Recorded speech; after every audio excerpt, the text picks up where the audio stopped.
ABC Listen. Podcasts, radio, news, music and more. Truth is, I've hit a wall and I can't continue. I need a break.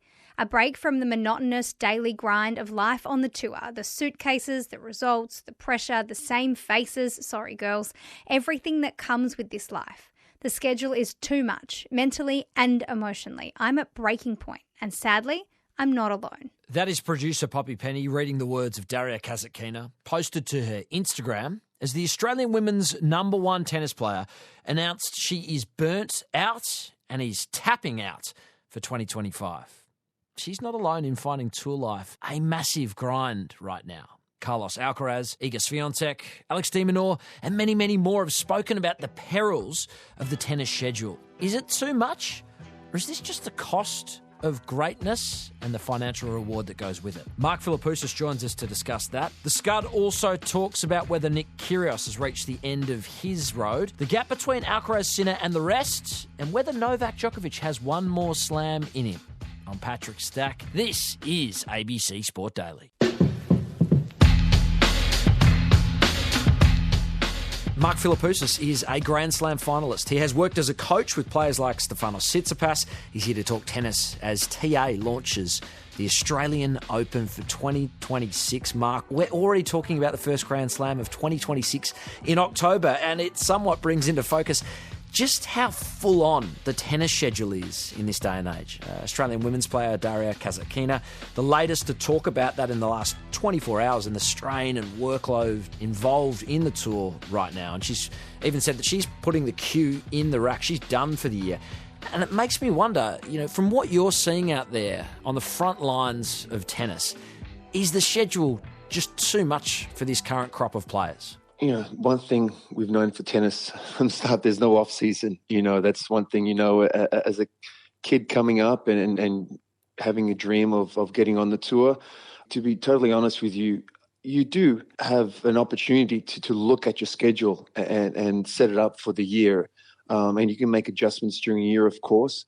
But you've got to listen to your body. You've got to listen to your mind. You've got to listen to your body. At the end of the day, everyone's striving to be the best they can. And obviously, you want to improve that ranking. You want that ranking to go up. You need to play tournaments. It's as simple as that. Of course, the top players can be a little more flexible, but the reality is it's grueling. That's the life you've picked, but you're getting paid a lot of money for it. And like I said, if you feel like it's a little too much, then get an extra 1 or 2 weeks off. But that's what tennis is about, though. We've seen other players talk about it as well. Iga Swiatek has talked about skipping mandatory events. Alex de Minaur, he is someone who loves the grind. And even he, during the French Open, was talking about how hard he's found it. What's not normal is that for the last 3-4 years, I've had 2 days off after Davis Cup. And I've gone straight into pre-season and straight into the new season again. As someone who played at the highest level, did you ever find that the mental and physical strain of tour life really got to you? Does that, what the players are saying, does it resonate with what you experienced?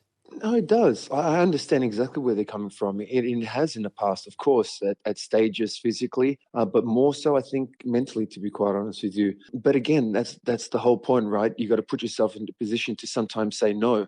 And it's difficult because, besides the Grand Slams, of course, where you've got to play and you want to play, and the Master Series events as well. On those, let's just say the 250 events, times when it's better not to play certain events so you can kind of get a little bit of rest and have a good training week and get ready for that Master Series event or having a week off before the Grand Slam. Those 250 events, they're the ones where these top players are getting the appearance fees. They're the ones where they're getting paid a lot of money to go to those 250 events, and it's difficult to say no.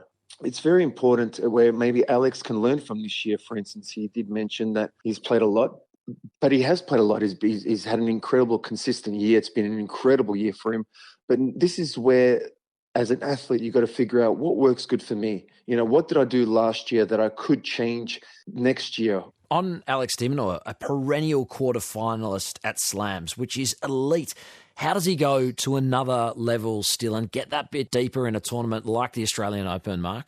One thing with Alex, and I've said this in the past, I'm very, very open. We know the game he possesses. We know the heart he has. We know the physicality he brings to the game of tennis. Over 2 weeks for a Grand Slam, you've got to win 7 best-of-5 set matches to win a Grand Slam. You have to be able to win some cheaper points. You're going to have to be able to not fight as hard for a service game. You know what I mean? At times, we know what he brings to the table, how oppressive he is, but I wish he could just get some easier points at stages where maybe a little bit of pop on the serve or stepping in a little bit earlier on the forehand and backhand. Now, that's easier said than done. That is incredible. And that's another wonderful illustration of what Alex de Minaur is all about. How good was that game? If I had to say one thing about him is maybe seeing him work on, taking balls a touch earlier, looking to be a little bit more aggressive. And of course, that means that taking a little bit more risks. But I think it's second stages, those second weeks in the Grand Slams, especially against those top players like a Sinner, Alcaraz, a Djokovic, those, Zverev or those top players is, okay, I'm going to have to play out of my comfort zone to beat this guy. It's best of 3 is completely different to best of 5. Best of 3, different things can happen. You can get a little lucky. That's a different story. Best of 5, you've got to work something out to win 3 sets. He's, certain players, those top players, he's got to look with his team and go, okay, I've got to try something different here on those big points. I've got to go a little bit more of our comfort zone where the first week he can afford to continue to play his game, be aggressive, use his athleticism. But against those, top 3, top 4 in the world, you have to play a little bit different. You got to take risks at times. One player, when he's on court, who has a massive game is Nick Kyrgios. Again, this year struggled to play any meaningful tennis. Is it sad to see such a talent unable to get the best from his body? You're someone who has struggled at times with injury over the journey. What advice would you give Nick Kyrgios? Yeah, I don't think you can give him any advice. And if you did give him some, he wouldn't take it, in my honest opinion. Nick is someone we know what he's capable of. We've seen him play amazing tennis. He's entertaining the crowd, whether he's winning a match and playing well or he's not playing well. The worst reps in the game. The worst. Hands down.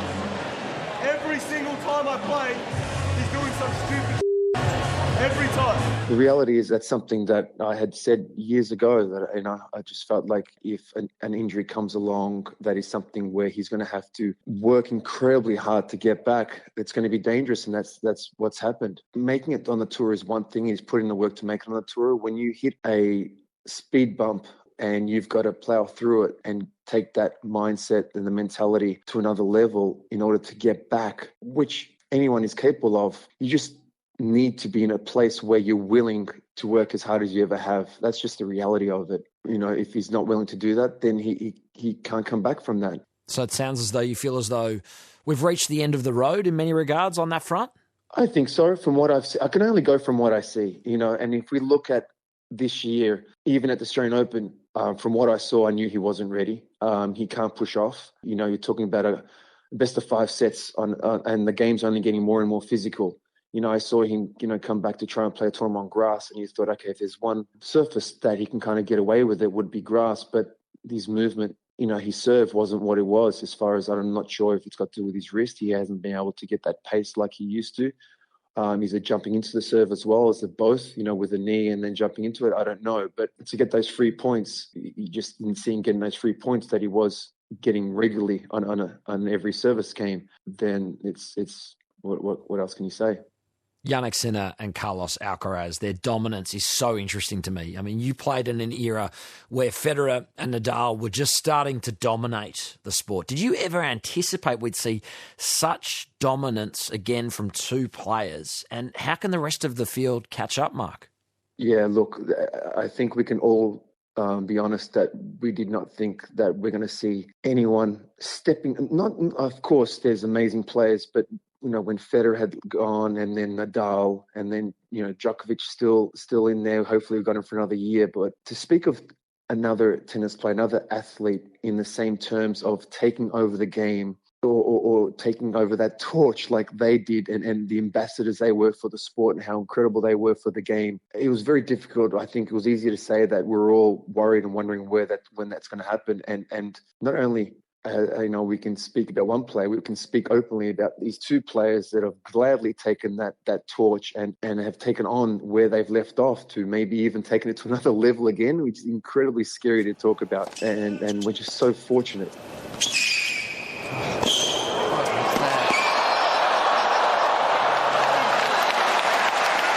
It was awesome is what it was, and we're going to get a lot more of it. We didn't have to wait around long, that's for sure. You know what I mean? You've got two guys that are so different and so similar in certain ways. I watch these guys, the effort they put in the practice court. I mean, these guys are diving around the practice court. There's no difference between practice and a match with these guys, and that's what makes them so great. They're continuing to try and look for a 1% here, 1% there in every part of their game, whether it's being aggressive, going to the net, the physical side, working on their volleys, their backhands, their forehands, their serves. I had worked with Philippoussis, and I really wanted him to come forward, and I believed that it was a very important part of his game. Yet I struggled to see him do that on the practice court. He would do that and lose a point and then stay back.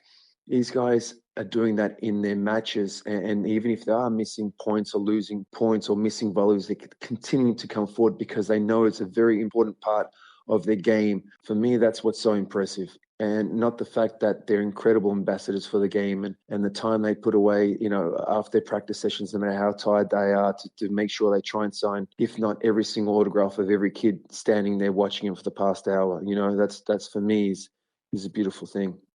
You mentioned Novak Djokovic. He endured a tough Australian Open last summer, out at the semi-finals in front of a cranky crowd. Due to injury, Mr. Djokovic will no longer continue playing. Game, set match, zero.